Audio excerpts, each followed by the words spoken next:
Australia is home to some of the world's most unique wildlife. Marsupials that bounce, birds that laugh, reptiles that haven't changed in millions of years. A continent shaped by isolation where evolution ran wild. But in the shadows of this ancient land lurks something far less native. It purrs, it prowls, and it multiplies. It's been quietly waging war on Australia's ecosystem for over 200 years. They roam nearly every corner of the continent. They might look like house cats, but out there they're apex predators, and they're unstoppable. This is the story of an invasion by claws and fangs. Australia, an ancient land governed by its own rules. For over 50 million years, this continent has drifted in isolation, creating a biological laboratory unlike anywhere else on Earth. When Gondwana fractured around 180 million years ago, Australia began its solitary journey, carrying with it evolutionary lineages that would develop in isolation from the rest of the world. Without the large predatory mammals that shaped evolution elsewhere, Australian wildlife developed in remarkable ways. The absence of carnivores like wolves, big cats, and bears meant that different ecological roles emerged. Many species evolved without the instinctual fear of predators found on other continents. Ground-dwelling birds thrived where elsewhere they would have been very vulnerable. Small marsupials foraged freely on the forest floor, developing unique adaptations to fill ecological niches that would be occupied by rodents or insectivores on other continents. This isolation created extraordinary evolutionary innovations. Australia became the epicenter of marsupial dominance, with pouched mammals evolving to fill nearly every ecological niche. While dingoes arrived approximately 3,500 to 4,000 years ago as apex predators, they never reached all parts of the continent. Take the bilby, with its rabbit-like appearance but marsupial lineage, a burrowing nocturnal omnivore with distinctive ears that help regulate body temperature in the desert environments. Or the numbat, a termite-eating animal that once roamed across southern Australia, one of the few strictly diurnal marsupials, which means active during the day, with specialized adaptations including an elongated sticky tongue and powerful front claws for accessing termite colonies. And the night parrot, so rare and elusive it was thought to be extinct for nearly a century until its rediscovery in 2013. A ground-dwelling bird that had evolved to thrive in Australia's interior without mammalian predators. These creatures and hundreds more represent an evolutionary story found nowhere else on our planet.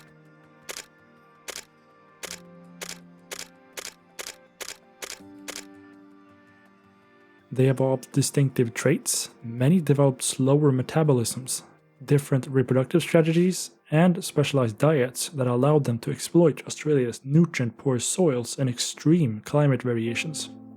They are uniquely Australian and uniquely vulnerable. Australia's evolutionary distinctiveness is remarkable.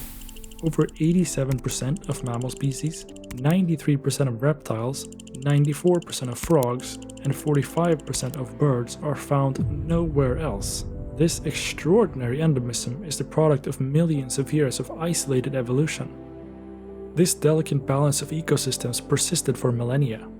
Australia's wildlife weathered climate changes, the arrival of humans approximately 50,000 years ago, and even the introduction of dingoes. But, as we're about to see it would take just one introduced predator, perfectly adapted to hunt a wide range of species, able to thrive in almost any habitat, to tip the scales towards extinction. The first ships carrying European settlers reached Australian shores in the late 17th century, and they weren't alone. Alongside humans came their companions, domestic cats. These seemingly innocent animals would become one of the most devastating invasive species in Australia's ecological history. Initially bought as companions and to control rodents on ships, cats quickly became fixtures in the new colony. Cats came on board the first fleet in 1788. These cats were valued both as companions and working animals for controlling vermin during the long voyage. By the early 1800s, they were well established in Sydney and spreading with each new settlement. Historical documents reveal that by the 1820s, escaped and abandoned cats had already established wild populations near Sydney. Writings from that time mention concerns about cats hunting native birds as early as 1810, though at this stage their impact was still relatively small. The deliberate release of cats accelerated dramatically in the 1890s, when European rabbits, introduced in 1859 for sport hunting, became an agricultural plague in the late 1800s. Desperate farmers did what seemed logical at the time. They released cats into the wild, hoping nature would restore balance. A newspaper from that time wrote, "Whenever possible, he obtained possession of cats which were unwanted by his neighbors, and distributed them through his paddocks. And now he claims he has less rabbits than anyone in the district." The obesity of his cats seemed to sustain his claim. Except for the need to throw a stone occasionally to keep them away from his house, the cats have caused no trouble. His neighbors are still skeptical and say that cats will become worse than the rabbits. He smiles indulgently, for he knows that cats don't eat grass. This practice was even endorsed by some government authorities. The Western Australian government, for instance, transported cats to remote areas in the 1890s, specifically to control rabbits and native rodents that were considered agricultural pests. What they couldn't foresee was that these domestic animals would not just survive in the Australian wilderness, they would thrive. Breeding quickly, adapting to every habitat from desert to rainforest, cats spread across the continent with remarkable speed. Female cats can produce up to 3 litters per year, with each litter containing 4 to 6 kittens. And in optimal conditions, a single female cat and her offspring could theoretically produce over 400 cats in just 7 years. By the late 1800s, naturalists were already recording feral cat populations hundreds of miles away from the nearest human settlement. Explorer Ernest Giles documented feral cats in Central Australia in the 1870s, in areas European settlers had barely visited, and by 1890, scientific surveys were noting concerning declines in small mammal populations in areas where cats had established, though the connection wasn't yet understood. The adaptability of cats proved remarkable. They developed strategies to survive in Australia's harshest environments. In desert regions, they became more nocturnal, conserving water and hunting during cooler hours. In tropical regions, they adjusted their diets to include more reptiles and amphibians. Genetic studies show that Australian feral cats have undergone natural selection for larger body sizes and enhanced hunting abilities compared to domestic cats, with some feral cats supposedly weighing up to 8 kilograms or 17 pounds, nearly twice the size of an average house cat. Today, feral cats occupy nearly 100% of the Australian mainland, from the central deserts to tropical forests, from alpine regions to the coast. The exact population fluctuates with conditions, but conservative estimates put their numbers between 2 and 6 million. During drought years, cats concentrate around remaining water sources, intensifying predation pressure on native animals that also rely on the same sources. In good years, their numbers explode as prey becomes more abundant. Unlike many other invasive species that remain confined to disturbed habitats, cats have penetrated even the most pristine wilderness areas. Satellite tracking show feral cats living in national parks and remote conservation reserves hundreds of kilometers away from the nearest human settlement, hunting with the same devastating efficiency as they do near settlements. This makes traditional control methods challenging at best, and at worst, nearly impossible.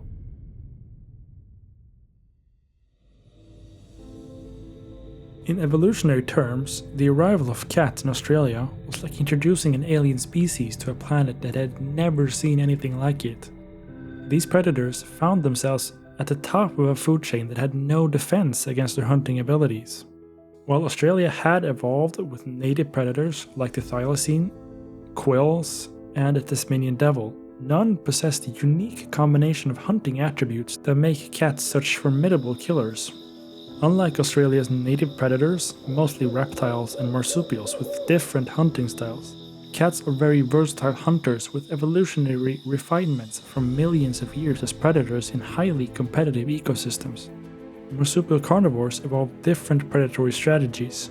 Quills, for instance, have broader dietary requirements and generally don't hunt with the same success rate.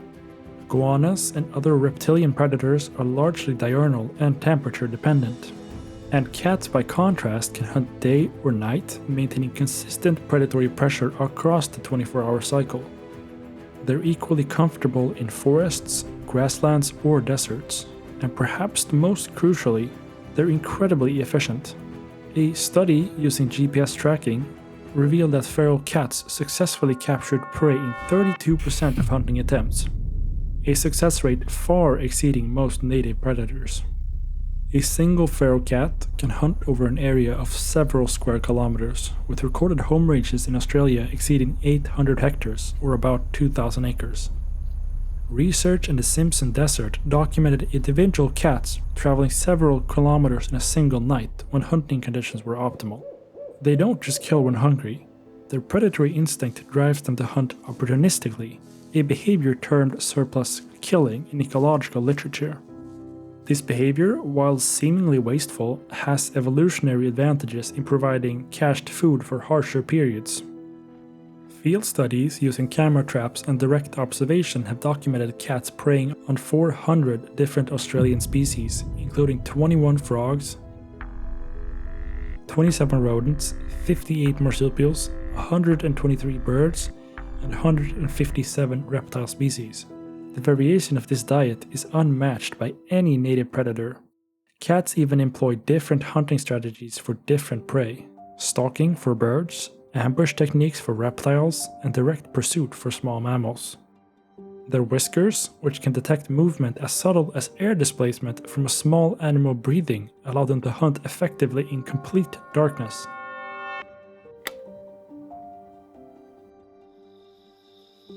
Their adaptability is unmatched. In the harsh Australian outback, where temperatures regularly exceed 40 degrees Celsius or 104 Fahrenheit, physiological studies show they can maintain water balance by satisfying most of their water needs directly from prey, allowing them to venture far from water sources. They can scale trees to raid nests, with recorded vertical climbs of trees exceeding 10 meters. They can swim narrow waterways with documented crossings of channels of up to 50 meters, and even infiltrate the most seemingly secure ecosystems. And unlike many introduced species that struggle to establish themselves, requiring a period of adaptation or facing initial bottlenecks, cats needed no adjustment period. They were lethal from day one. Within just decades of their introduction, cats had begun reshaping entire ecosystems across the continent, a process that continues today, making them perhaps the most damaging invasive predator in Australia's history. The numbers are staggering.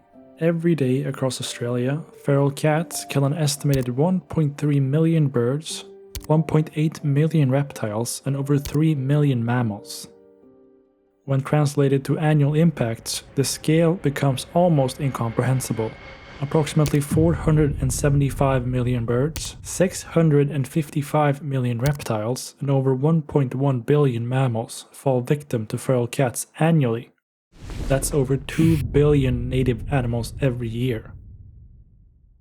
These figures, derived from extensive field studies tracking predation rates across different ecosystems, may actually be conservative. A refinement of these estimates, incorporating seasonal variations in hunting behavior and prey availability, suggests the true toll could be 25 to 35% higher.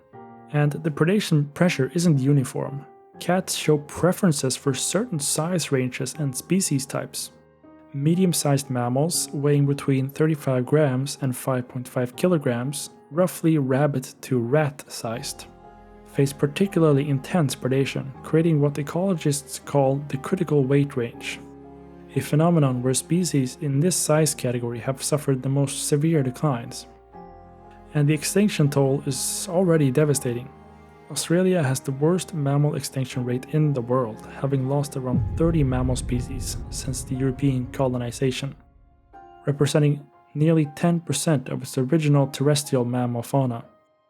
And cats are directly implicated in at least 20 of these extinctions, including the desert bandicoot, last seen in the 1940s, the crescent nail-tailed wallaby, extinct by the 1950s, and the broad-faced poturo, which disappeared in the 1870s shortly after cats became established in its range.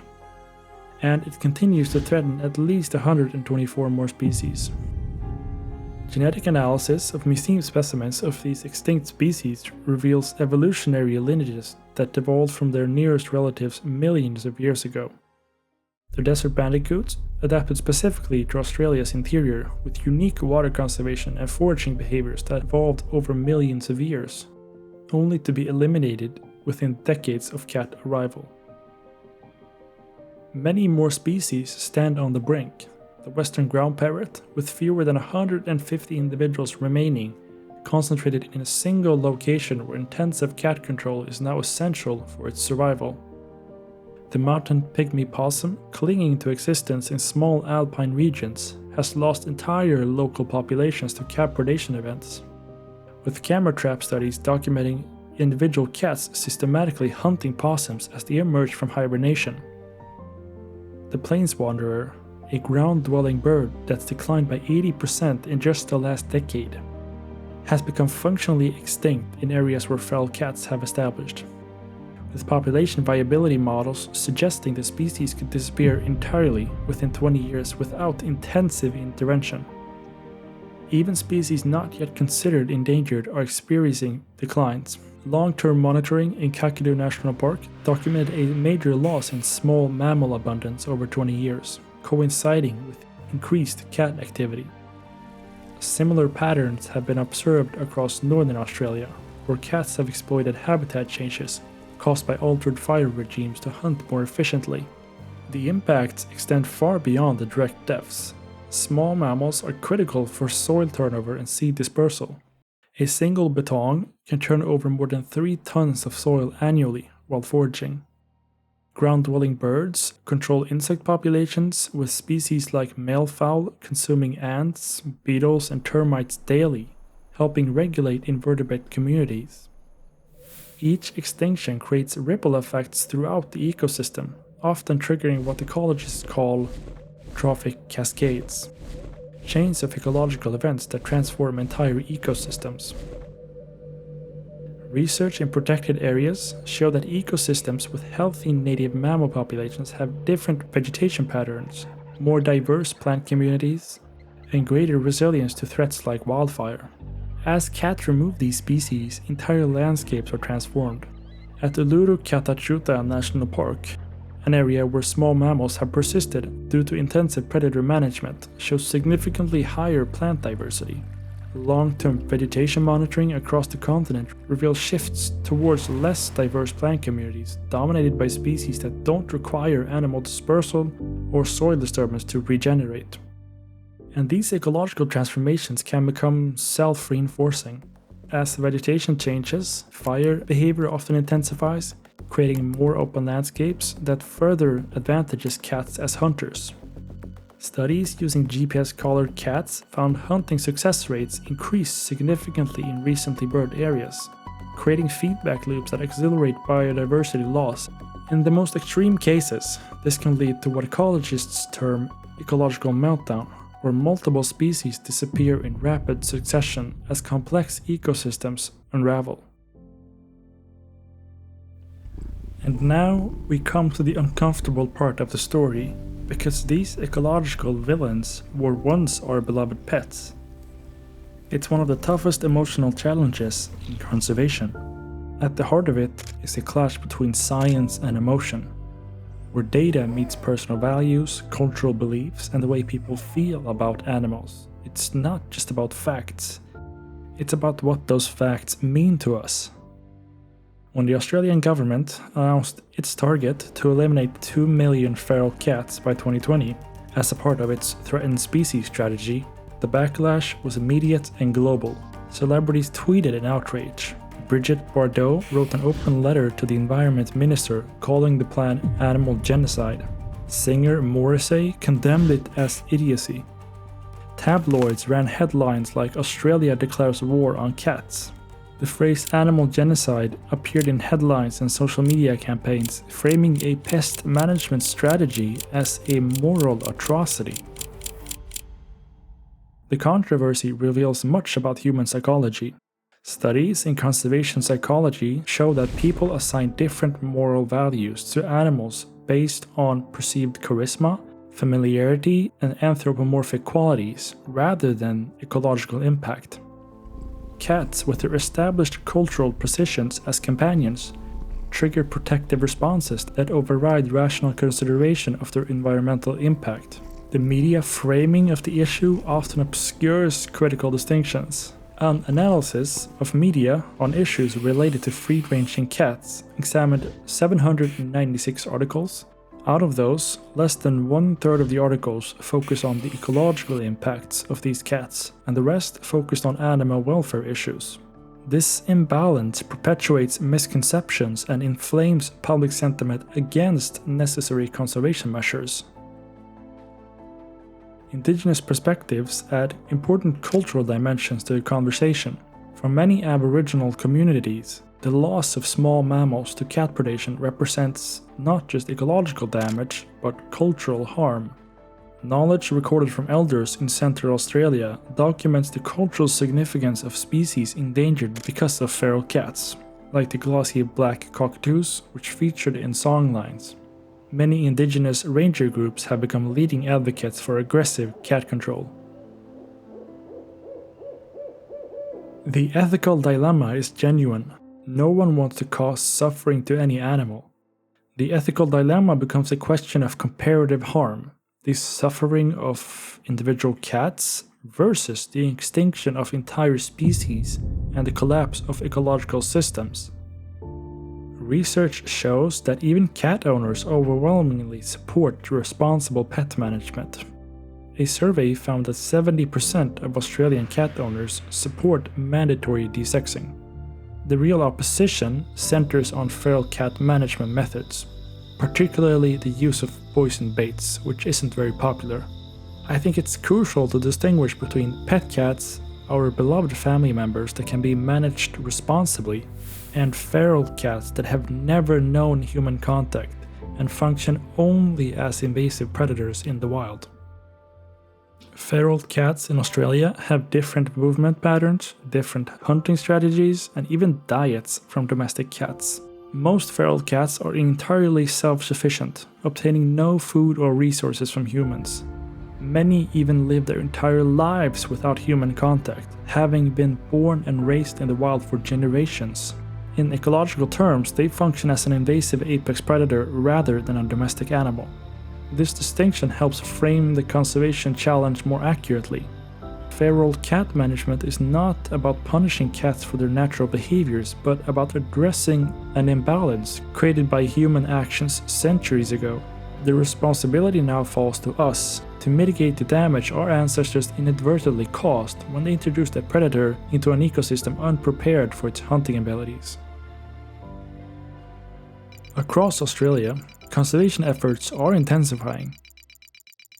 One of the most successful approaches have been predator-proof fencing, creating sanctuaries where native species can recover without cat predation.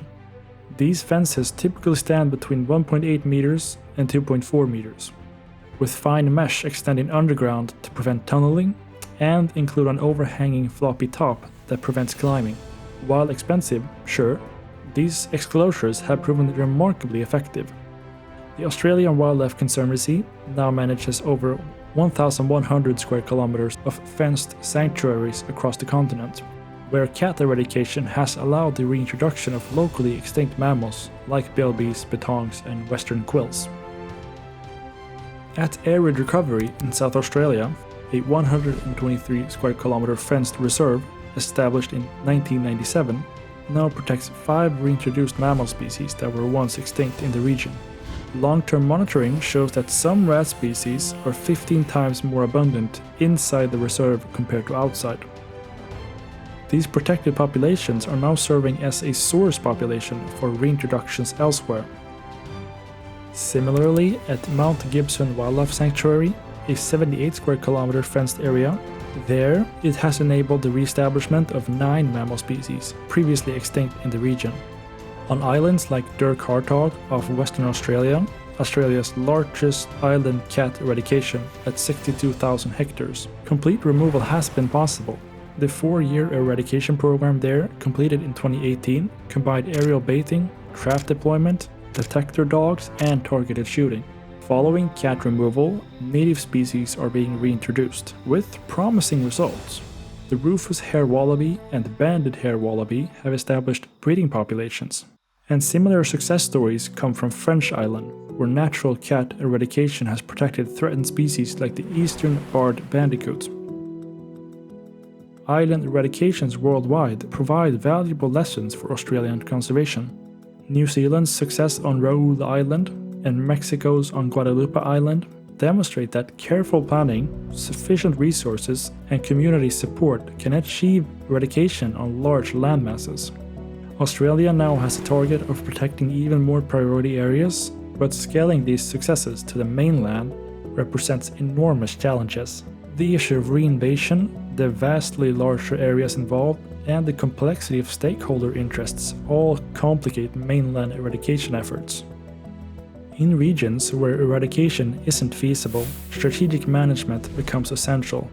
Camera traps identify hotspots of activity, with arrays of up to 500 cameras deployed across some landscapes to build detailed cat density maps.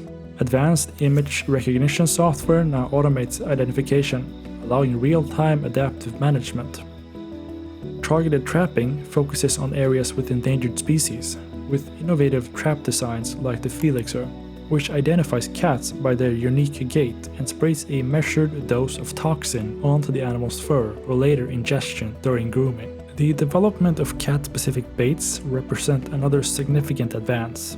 The Curiosity bait, containing the toxin PAPP, exploits cats' unique metabolisms and causes a rapid, humane death. And at the same time, PAPP poses minimal risk to native marsupials, birds, and reptiles. Strategic seasonal baiting programs in Western Australia have reduced cat populations of up to 80% in targeted conservation reserves, though these reductions typically prove temporary without a sustained effort. More controversial techniques are approaching. Scientists are researching gene-drive technology that could potentially limit cat reproduction in the wild, though these remain theoretical. One approach under investigation is the Trojan female technique, which would introduce cats carrying naturally occurring mutations in their DNA that reduce male fertility without affecting the female carriers, potentially suppressing populations over multiple generations. Another concept is the development of vaccines that could render cats infertile for extended periods after a single dose.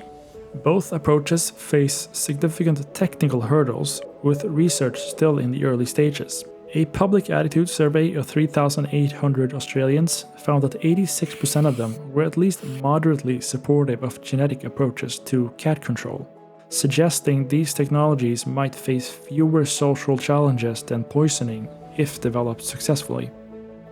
For pet owners, responsible cat management is becoming mainstream, supported by emerging research and changing regulations. Indoor cats typically live longer, healthier lives.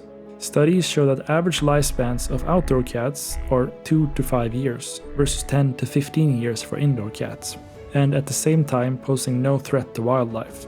Cat runs and enclosures allow outdoor time without allowing hunting opportunities, with modern designs incorporating vertical space, bridges, and enrichment features that satisfy natural behaviors.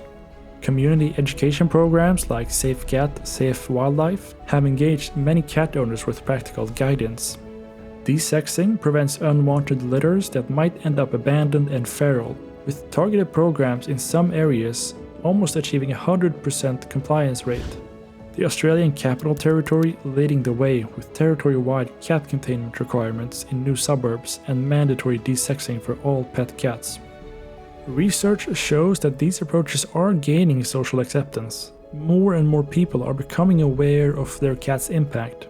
This cultural shift represents perhaps the most promising long-term solution, as community attitudes and behaviors evolve toward a model of responsible pet ownership that balances the welfare of beloved companion animals, of course, but also with the protection of Australia's unique natural heritage. The scale of Australia's cat problem is daunting, a continent of 7.7 million square kilometers, millions of feral cats, hundreds of threatened species, and limited conservation resources. Complete eradication of feral cats from mainland Australia is currently impossible with existing technology. So the question becomes, how do we manage this crisis? Conservation prioritization is a difficult reality. Which species can we save? Which areas should be prioritized for intensive management? How do we allocate limited resources for maximum impact? And this is where targeted approaches come into play. Researchers and conservationists have identified biodiversity hotspots, places where vulnerable native species are concentrated and where cat predation poses the greatest threat. These become priority zones for intensive management efforts. The ecological impact extends far beyond direct predation. Feral cats compete with native predators for resources. They can also potentially carry diseases that can infect other wildlife. And their presence alone can change the behavior of native species to avoid detection, often at significant energy cost. This long establishment means that feral cats are now integrated into Australia's ecosystems, making their management that much more complex. Simple removal can sometimes trigger unexpected consequences through trophic cascades, where populations of other predators or competitors might increase in response. The ethical dimensions of feral cat management adds another layer of complexity. Cats didn't choose to be introduced to Australia, nor to become feral, so finding humane approaches to population control remains an important consideration, even as the imperative to protect native species grows more urgent with each passing year. Australia stands at a crossroads. As one of Earth's mega-diverse nations, home to species found nowhere else, its conservation choices have global significance. When a species disappears from Australia, it disappears from the planet forever. Each extinction represents an evolutionary lineage millions of years in the making, erased in the ecological blink of an eye. Perhaps the ultimate solution lies not just in managing cats, but in reimagining our relationship with the natural world. Understanding that our actions, even seemingly harmless ones like releasing a few cats, can cascade through ecosystems for generations.